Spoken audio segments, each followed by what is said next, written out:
Oh, I was having a really good day until this news came through, but Will Day has dislocated his shoulder at training, and it is fair to say that Hawthorn fans are not coping, and that is fair. I'm not okay in the slightest, but we are here, and there's an interesting discussion here on out on what this means for Will moving forward, the Hawks midfield moving forward, and that's what I want to talk about in this video. So we know with James Sicily, who in 2024 dislocated his shoulder twice, ironically 8 weeks apart, round 8 against Richmond, round 16 against West Coast. That first shoulder dislocation, he missed a couple of weeks, which is not great. But if we go on that 8-week trajectory, that brings us to March 12th, the day before we play the Bombers at the MCG in round 1. That obviously means that we would have to go to NG Stadium and take on the GWS Giants in opening round without Will, who is the opening round king. He had 26-3 against the Swans in opening round last year.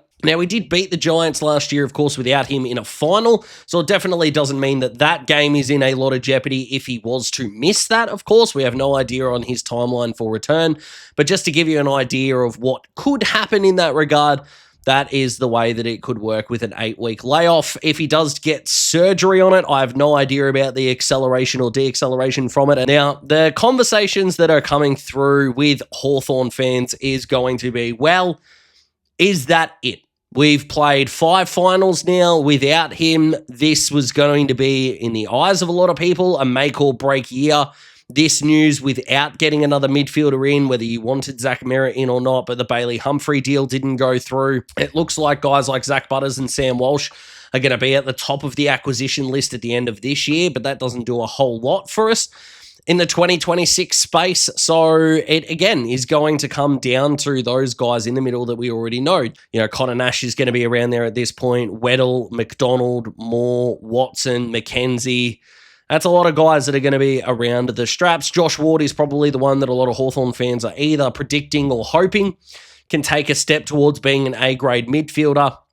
But early on in the year, Will is probably not going to be in action because, as Andrew Russell said only yesterday, he has never seen a player have a dominant season where they've missed so much of a preseason training block. And I'm going to absolutely take his word for that, which is pretty concerning. And I think what's frustrating around Will is that if he was just a fringe player, you know, Brendan Whitecross's injuries were heartbreaking, but it didn't feel like it was affecting the soul of a massively impactful and talented group. Whereas, like it or not, Will is ultimately extremely important in this group's tilt for a flag. And like I said before, the 26-3 in the opening round against the Swans, he averaged 22.7 disposals if you take out the first 2 games of 2024 as he was getting back into his rhythm in round 8, round 9, and the last 2 because his time on ground was less than 60% combined. Then his numbers there were really good. He won the best and fairest in 2023, averaging 25.7 possessions. The man is a bloody good footballer, and it's really shit that this keeps happening. Not fun in the slightest. Oh no. So in terms of the midfield step up, we know what that's going to require, but let's sort of go through the positives because there are 2 of them. And that is, it's not a re-aggravation of an injury. So it's not as if he's dislocated his shoulder like 4 times during his career and it is the 5th. And also the date. It is mid-January, so I'm not 100% sure we should be pushing the season is screwed button in any way, shape, or form, but I'm also not going, well, it's not that big of a deal either. I'm very much in the middle. I'm Switzerland, really. I feel for him massively in a big way. He's not asking for this, and what's kind of interesting is that I don't really see him as injury prone. I see him more as just injury attracting. And what I mean by that is I think injury prone guys are like guys that do a lot of soft tissue injuries. Dion Prestia would be a really good example of this, even though it wasn't a tissue injury. Daniel Menzel from Geelong just kept doing the same injury over and over again. You could say that he was more of an injury aggregator, if you will. But Will just keeps doing other things. He had feet problems most of last year. He fractured his ankle early on in his career. That might have even been 2021, I think, his second season in the system, because, of course, he was drafted in 2019 and made his debut in the COVID-affected season of 2020, as we know. So ultimately, it's like, well, if you are going to dislocate your shoulder, which I don't recommend doing, but he's done it accidentally. I mean, to say it's not the worst thing, because it kind of feels like the worst thing, I'm not going to lie to you, but if you give me the option of, well, you know, do it now or do it in round 10, I mean, of course we're going to say now, but how long is it going to take him post the injury, not only to get back, but to see Will be the best version of himself? Because the rest of the squad, like, looks really good. We know what they did last year, preliminary final. Yes, the midfield got smacked, and he is the biggest way that we can address that fully fit.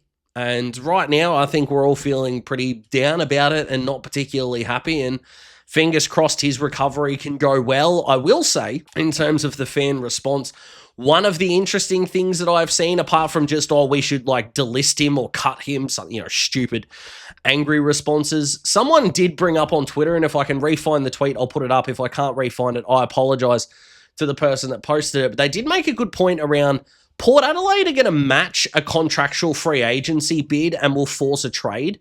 Instead of having to find 3 or 4 first-round picks, could we do Will Day and something else? You know, Will Day and a first and maybe a second or something like that. Like Will Day and picks instead of having to find 3 or 4 of them. Could that work? Could you open that up and go, if we can save some of those first-round selections, could we also use our 3 seconds to get further up in the draft and then appease Essendon for a Zach Merritt deal?